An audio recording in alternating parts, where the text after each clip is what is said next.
Ne cherche pas à devenir riche. Faut comprendre quelque chose. Le monde de la bourgeoisie, le monde des riches et même le monde de la classe moyenne, il y a des codes. Si on n'est pas né dans ces codes, on ne comprendra pas là où on a mis les pieds. Voilà.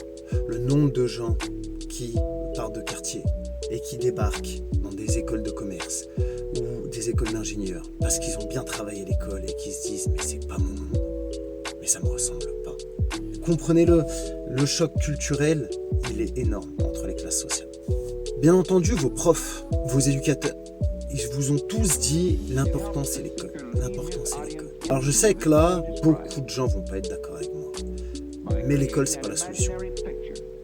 Si vous y arrivez à l'école, vous allez déjà bien plus galérer que les autres à trouver un emploi, car vous n'aurez pas les ficelles pour comprendre comment fonctionne le marché du travail au niveau des cadres. Et vous allez vous retrouver à être sous-vivre, à avoir un bac plus 5 et à bosser pour 1700 €. Il y a plusieurs choses à comprendre.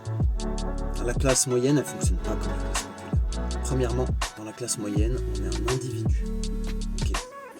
Et à partir de là, on essaie de maximiser son plaisir propre. Du coup, on est tout le temps dans un environnement de compétition, avec ses amis, avec sa famille. Dans la classe populaire, on fait partie d'un tout, que ça soit une ethnie, que ça soit une religion, que ça soit un quartier. On fait partie de quelque chose de plus fort que nous. Dans la classe moyenne, lorsque quelqu'un monte les strates de la société, il est seul à monter. Dans la classe populaire, on fait croquer comme on dit. On fait croquer. Dans la classe populaire, c'est un peu tout le monde. On pensera aux amis, on pensera à la famille, on pensera à tout ça. Vous allez à l'école, vous allez en entreprise, on vous explique que vous n'êtes pas assez méritant.